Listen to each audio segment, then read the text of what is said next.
I think about them days, when I was in between hustle, when I used to be, just messing around, you know what I'm saying? Went to school and, you know, got the grades, did what I was supposed to do, and I was moving on to try to check my traps, right? And I used to stop at the pool hall, right? And this particular day I come in, it's this nigga named JoJo, right? And he talking to me, right? I said, well, man, where you been? He said, man, I'm fresh out of rehab, right? He said, man, I didn't mind the 500-pound gorilla on my back. It was the price of them motherfucking bananas that sent me in. You know what I'm saying? And I was like, damn, that's a hell of a situation. He said it'd get even deeper because he said that him and Superman had something in common. Superman couldn't fuck with kryptonite and he couldn't fuck with drugs. The same thing that bothered drugs with him, kryptonite bothered Superman the same way.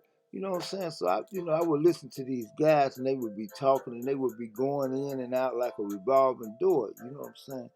And I was always curious of what's the attraction because the two guys that I would always talk to were like one was a stockbroker. They were highly. One was from the Ivy League. You know what I'm saying? But I think they just got caught up in that drug scene.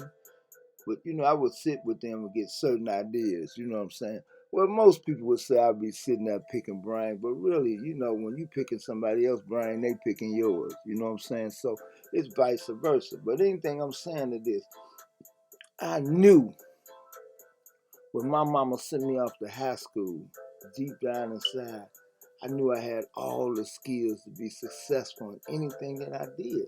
Because I remember I was one of the best music students in the history of DuSable when it came to flute. You know what I'm saying? So I knew that I had the qualifications to do things. I just had to stay focused. You know what I'm saying? So I had to go on a kind of like a journey to learn how to get focused. You know what I'm saying? So it took me a while. I ain't gonna boast and brag and say, hey, I got it overnight. I didn't. I put in work. You know what I'm saying? And I'm so grateful along the way, that I met a whole lot of people that influenced me and kept me moving. You know what I'm saying? And finally, I got to the point where I went through some stages, and I realized in my life I'm always going through stages, and I'm always thriving. I'm always trying to try something new. You know what I'm saying? And I'm being successful in it because I know that it's part of my destiny. I am truly grateful for the people who have supported me in these last two films. I don't know what to do. I just say, I shall.